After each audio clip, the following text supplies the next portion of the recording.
astronomers detect a mysterious blast of radio waves. This is the biggest, strangest mystery in all the universe at the present time. These are called fast radio bursts. It began with an anomaly, something so subtle it almost slipped through unnoticed. The Voyager spacecraft, those twin marvels of 20th century engineering launched in 1977, had long passed the borders of our solar system, venturing into interstellar space with their golden records and dwindling signals. Over the decades, scientists had grown accustomed to Voyager's intermittent data transmissions, erratic, weak, often incomprehensible due to the spacecraft's immense distance from Earth. But recently, a peculiar pattern emerged, something disturbingly regular within the seemingly random noise. Michio Kaku, theoretical physicist and one of the foremost voices in science communication, stepped into the spotlight when AI deciphered what the human eye and ear could not. Before we start, don't forget to like and subscribe for more updates.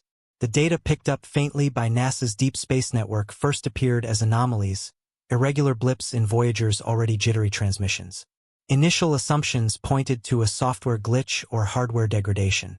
After all, these probes were never designed to last nearly half a century in the harsh environment of space. Yet when a new AI-driven analysis system was applied, an advanced neural network trained on decades of space signal data and capable of picking out patterns that elude traditional computation, a stunning discovery unfolded. This wasn't a malfunction. The signals bore the unmistakable mark of intent. Something or someone was modifying Voyager's outgoing transmissions. Kaku revealed that this breakthrough wasn't simply a matter of decoding stray bits of information. The AI had reconstructed an image embedded within the data stream, like a message hidden in the static. This wasn't from Voyager itself, but embedded within the information the spacecraft was relaying. When the image was reconstructed, it didn't resemble any celestial body, known artifact, or cosmological phenomenon.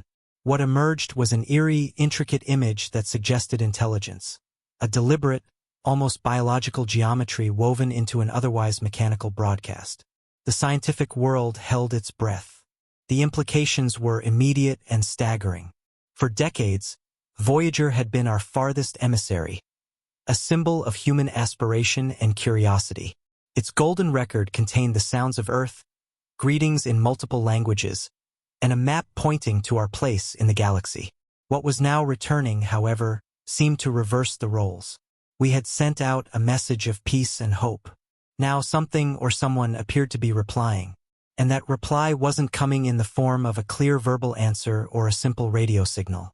It was encoded, hidden, masked, something meant to be discovered only when we were ready, or perhaps only when our machines were smart enough to perceive it. Kaku elaborated that the reconstructed image bore characteristics unlike anything Earth-based physics had ever categorized. There were fractal patterns in 3 dimensions, non-Euclidean shapes that shifted in meaning depending on perspective, and a symmetry that suggested a blend of organic and synthetic design. Some saw a face-like pattern within the structure. Others noted a configuration that resembled a neural network, possibly a self-portrait of the sender's consciousness. Regardless of interpretation, the image's implications were undeniable. It had intent, design, and a level of complexity far beyond our current scientific norms. This event redefined the conversation around extraterrestrial intelligence. It wasn't just about listening anymore, it was about being watched, being engaged, and possibly even being evaluated.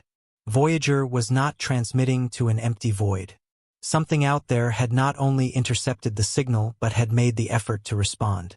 The sheer fact that the response came in such an encoded form revealed an intelligence that understood not only our technology but our cognitive development. The message wasn't just meant for humanity, it was meant for a version of humanity advanced enough to develop artificial intelligence capable of perceiving it. The possibility that this message had been embedded for years, lying dormant until we reached a technological tipping point, ignited a firestorm in the scientific community. How long had it been there? Had the signal been subtly altering over time? Was the intelligence behind it waiting, watching, possibly even interacting with Voyager in ways we couldn't comprehend?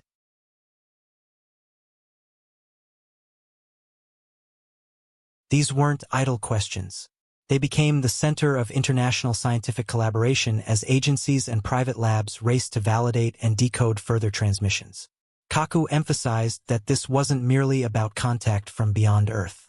It was about the convergence of human and non-human intelligence. The use of AI to detect signals no longer meant that passive human tools or analysts were enough. They were becoming intermediaries, translators, a turning point between human limitations and cosmic communication. The image hidden within Voyager's transmission wasn't just a message from beyond. It was also a testament to the future of intelligence, one that might not even be entirely biological. The realization that artificial intelligence was now essential to processing interstellar messages forced a reevaluation of our role in the universe. Were we the intended recipients, or merely caretakers of machines that could understand the senders better than we ever could? The haunting beauty of the reconstructed image lingered in the minds of those who saw it. It didn't seem threatening in the traditional sense. There were no obvious threats, no symbols of danger, but something about its strangeness, its precision, its alien aesthetic, evoked a quiet unease rooted in the unknown. What unsettled many wasn't what the message was, but what it represented. This wasn't a response sent from a nearby star system with a quick turnaround time. It had likely taken decades to reach Voyager and possibly longer to be relayed back to us. The time frames involved were so vast that traditional notions of conversation or diplomacy seemed irrelevant. This was communication on a cosmic scale, millennia in the making, with no promise of response or understanding. The image also sparked philosophical and existential debate.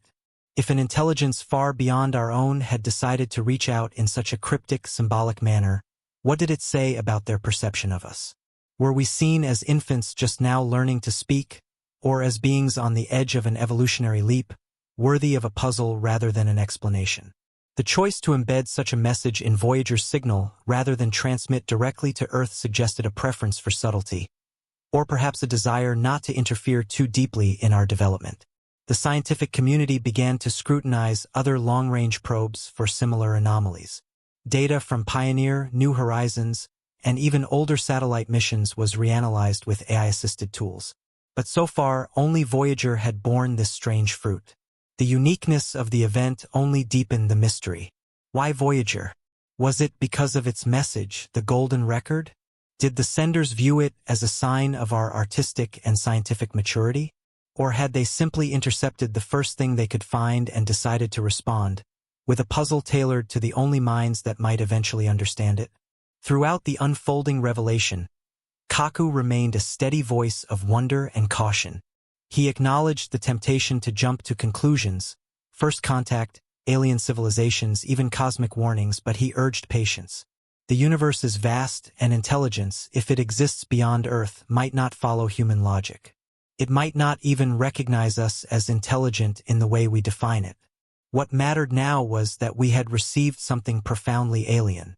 That alone shifted the paradigm of humanity's place in the cosmos.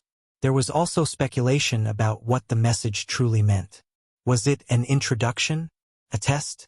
A breadcrumb in a larger trail? Could it be a map? An invitation? Or a record of the senders themselves? Linguists, artists, biologists, and mathematicians were brought into the fold to interpret aspects of the image. The multidisciplinary nature of the inquiry reflected its depth. This wasn't just a matter of physics anymore. It was about understanding intelligence itself in whatever form it might take.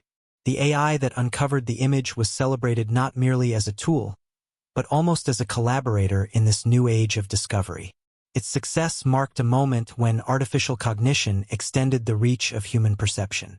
As more versions of the algorithm were deployed across international observatories and archives, a new kind of listening began, a hybrid listening, where human curiosity and machine intuition worked side by side. The line between observer and participant blurred, not because we traveled farther into space, but because our machines reached deeper into the unseen.